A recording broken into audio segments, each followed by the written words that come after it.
I'm Dana Perino, and this is Perino on Politics.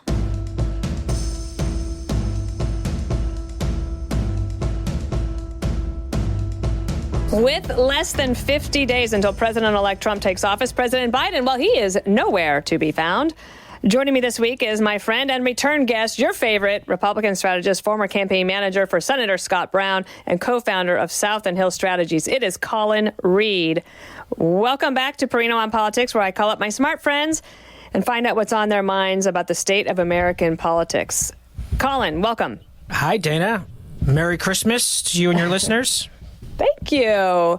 Colin, you know, times of transition are fascinating for a lot of reasons, like from one administration to the next.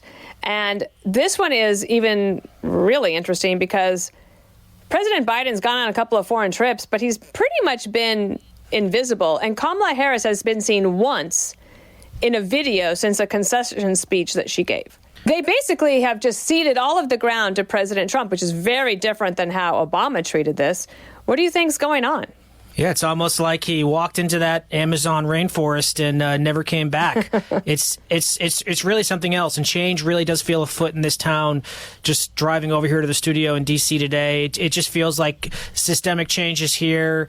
And I guess the thing I would say is we haven't been in this situation in so long, where there's been a former president about to become a future president.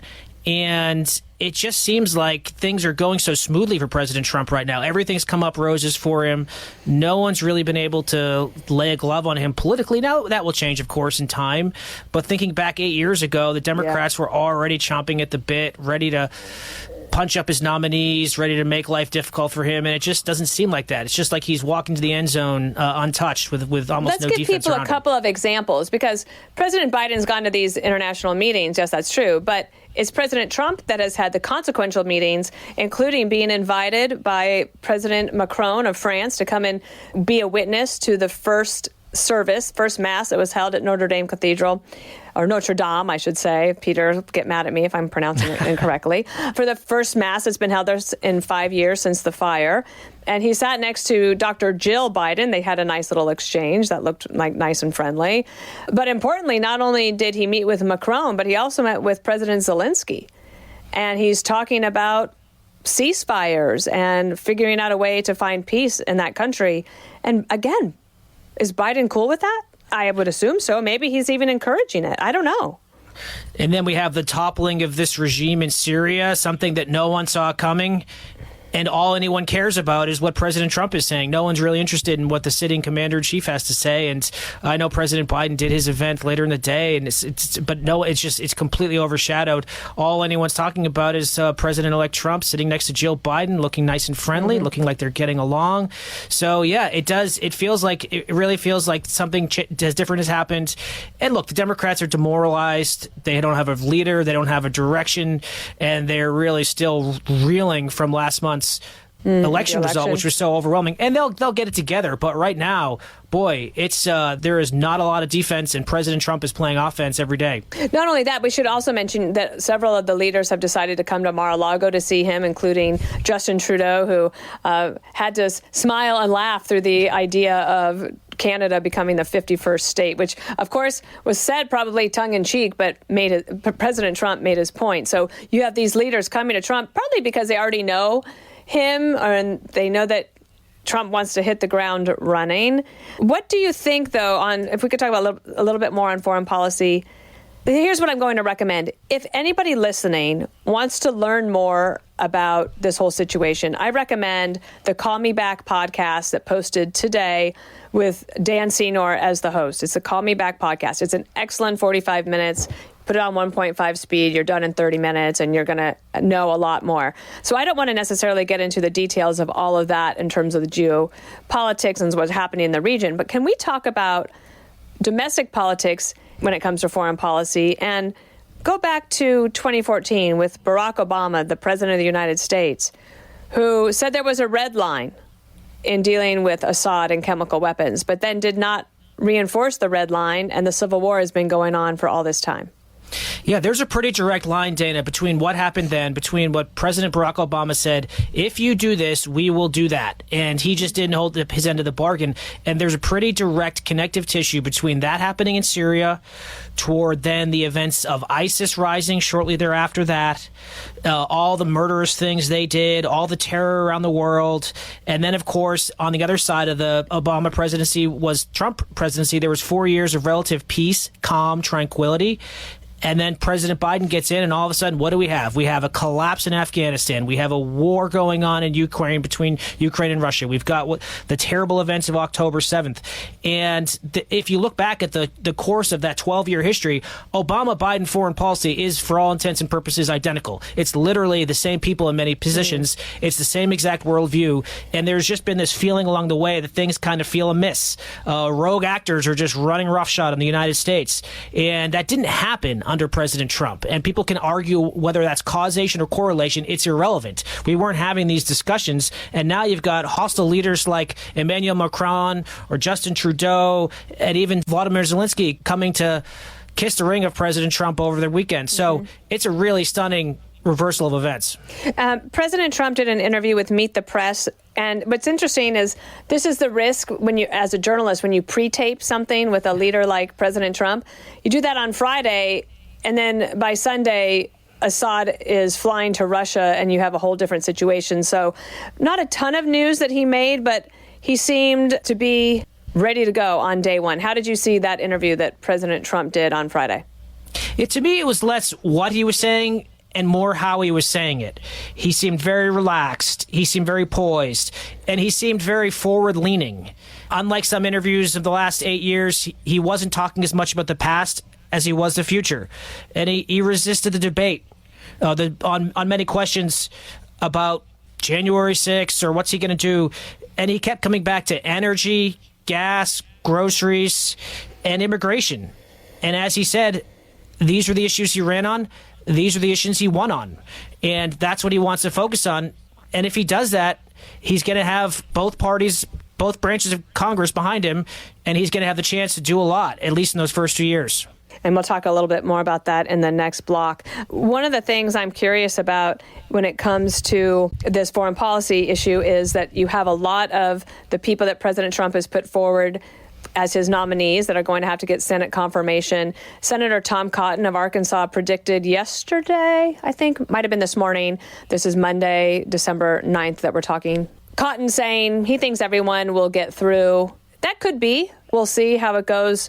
Does it matter so much to you in the next 3 weeks what happens in regards to those nominees, or do you think that's a little bit just inside baseball for Washington? Well, unlike the Democrats, Republican senators tend to give presidents their prerogative and let their nominees at least get to the hearing stage where they can have all these arguments adjudicated. So I do think most, if not all, of these nominees, barring something catastrophic, will get to the hearing. And then they'll be able to have their day before the senators, be able to make their case, be able to answer all these questions.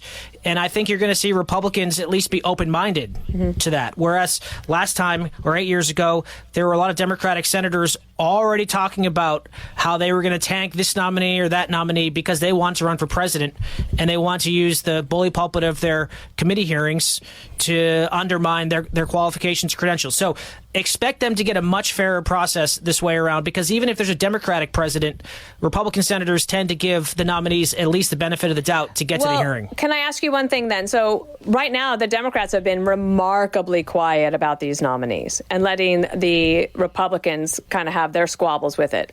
But when it comes to the confirmation hearings, if I'm thinking back to the Brett Kavanaugh confirmation hearing, where there were enough Republican votes to get him through, but the Democrats decided at that point to try to make a stand.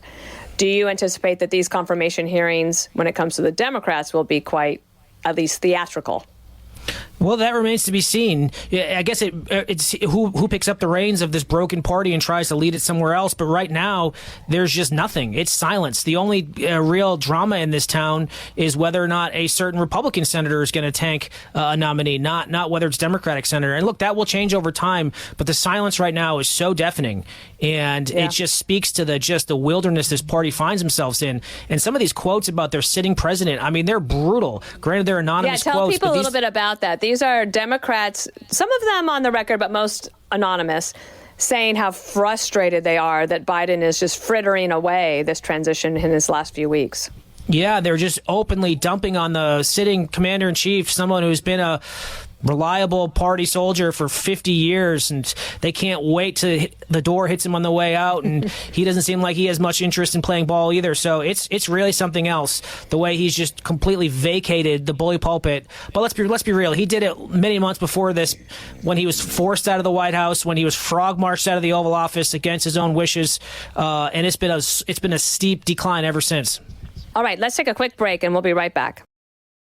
And we are back with more Perino on Politics next. Before we talk about Democrats, I want to talk about this. What to expect when you are expecting day one.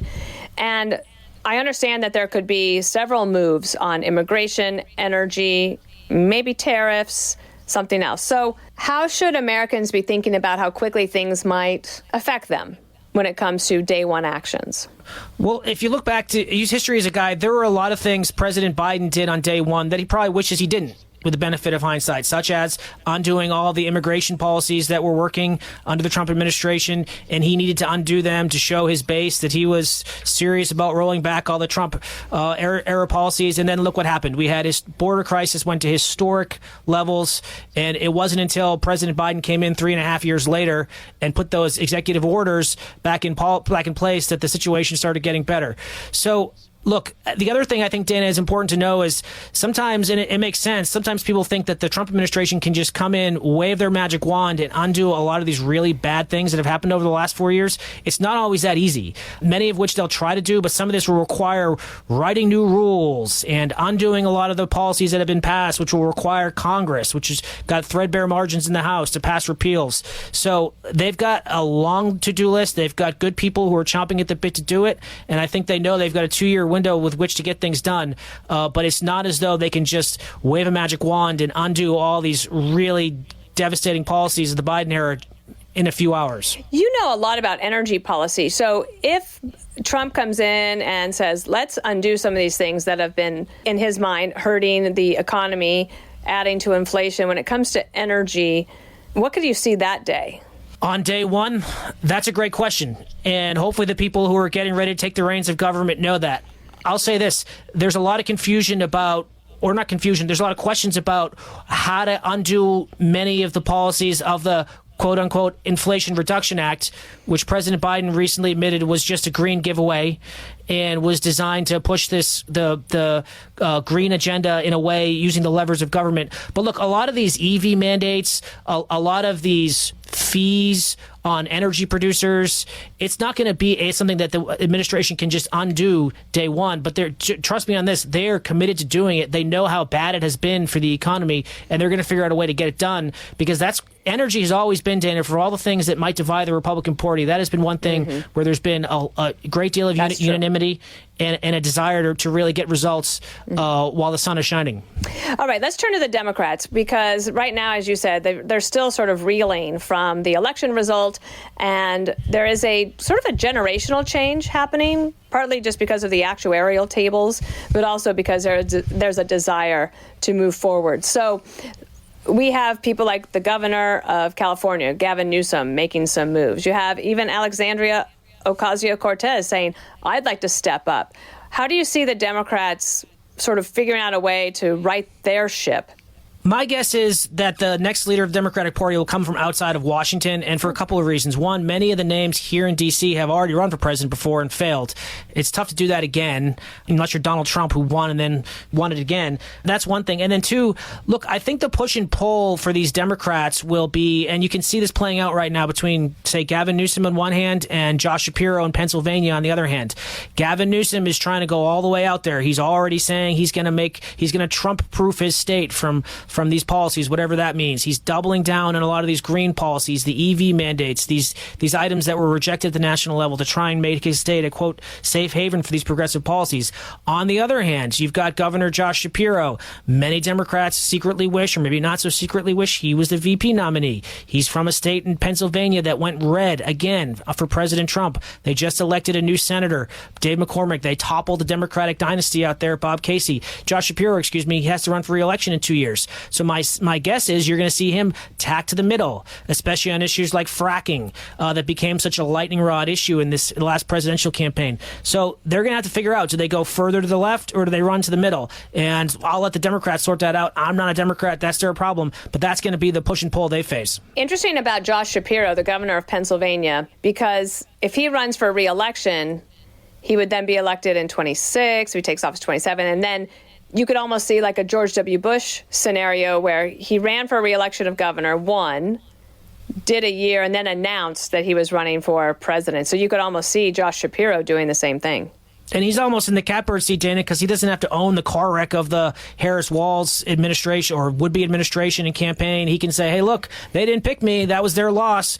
If I was there, I could have potentially pushed him over the top. I think that's a little bit far-fetched thinking. I don't think people vote for VPs, but it's at least a plausible case you can make, and at least you don't own the mess that the Democratic ticket of this year now owns going forward. Can I ask you, where is Kamala Harris? What is going on? It's $1 million question. I mean, every day on her schedule, it just says meetings. And yeah, she gave that really weird video. And I'm thinking about all the young women out there who were so excited that there might be a first woman president, and they don't have somebody like Kamala Harris coming out and saying, you know, sometimes you lose. And it's all right. Pick myself up, dust myself off, and I'm moving forward. Instead, she's like gone to bed for 6 weeks. And yet, inexplicably, some are still suggesting she may run for president again. That's kind of speaks to the state of the Democratic Party right now. Yeah, that's a really good point. Okay, we'll be right back with the last segment. And we're back with Perino on Politics, where I ask in the third segment, Colin, what are you paying attention to that I might be missing? Well, you don't miss much, as one of your previous guests pointed out. But I'll say this. On the Make America Healthy Again campaign, it's gotten a lot of buzz for some of the names associated with it, whether it's RFK, whether it's Elon, you name it. Here's the thing, Dana. Next year, every 5 years, we have to reauthorize these dietary guidelines. And 2025 is the natural inflection point in that, when these guidelines will be updated. And it's finally a chance for elected officials to reflip that nutrition pyramid that has grains and carbs at the bottom as being very healthy, whereas you eat a steak or, God forbid, a scrambled eggs, you're somehow committing yourself to health purgatory. So look, I think it's pretty clear that on both sides of the aisle that Americans are getting sicker, Americans are getting unhealthier. 3 in 4 Americans are overweight. Cardiovascular disease, cancer, diabetes cause nearly half of U.S. deaths every year, $500 billion to treat. We've got to change the way we do this so we're not just prioritizing treatments and cures and medications and actually getting at the root cause. And the first way to do that, I think, is those dietary guidelines, and look for them to get changed, hopefully, for the better in 2025, so that kids aren't eating Lucky Charms at school. I know that I saw that already it is possible that the United States would go forward in taking out and banning red food dye, which would affect a lot of things, especially candy and things like that. What I think is interesting is that I think that Trump might have misplaced RFK Jr. Okay? I think that if you really want to affect food policy in the United States, if you think that the ills of the United States are based on what we are consuming, HHS, Health and Human Services, is not the agency that deals with that. That is actually the United States Department of Agriculture. And that's where Brooke Rollins, somebody I'm very interested to getting to know, and I think she'll do a great job over at USDA, that is her responsibility. Now, they'll all work together. Of course they will. And there will be a cabinet meeting, and then there's going to be the fights. Because the sugar lobby, they are strong in Florida, okay? The grain lobby, you think the corn people aren't strong? They are.